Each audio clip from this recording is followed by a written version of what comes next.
Happening now, more than 100 of our local veterans are on the trip of a lifetime. Honor Flight Kern County is in our nation's capital right now, touring the monuments that were made in their honor. 17's Vincent DeMonte has the highlights of our veterans' second day in Washington, D.C.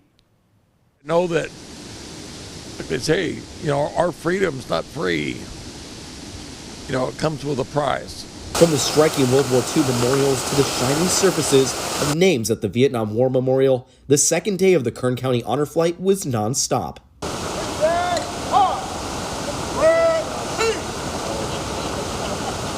Kern's 101 veterans began the day with a visit to the memorials that scattered the National Mall.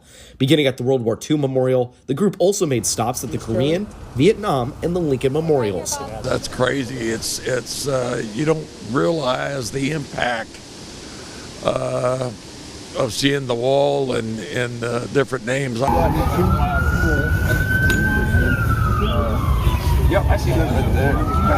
For the 85 Vietnam veterans on this year's flight, the visit to the memorials evoked plenty of emotions.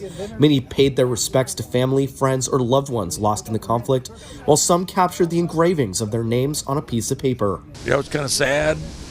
You go out and fight for your country, and then you got no respect when you come back. That's where the things have changed over the years. National Mall Honor Flight moved to Arlington to pay respects at the Arlington National Cemetery. They also watched the long story tradition of the changing of the guards.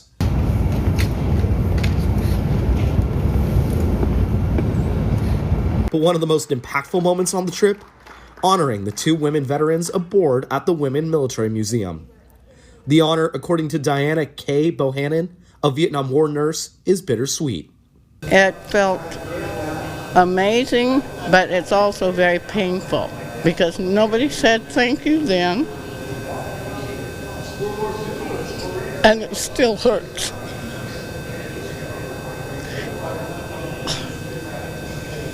And I hope that never happens to our soldiers again. But Bohannon says that the future is bright for women in the military.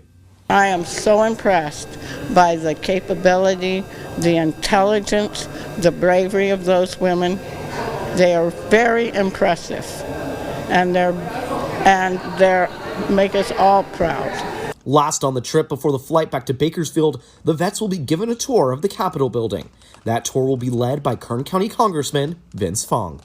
Reporting in the nation's capital, Vincent DeMonte, 17 News.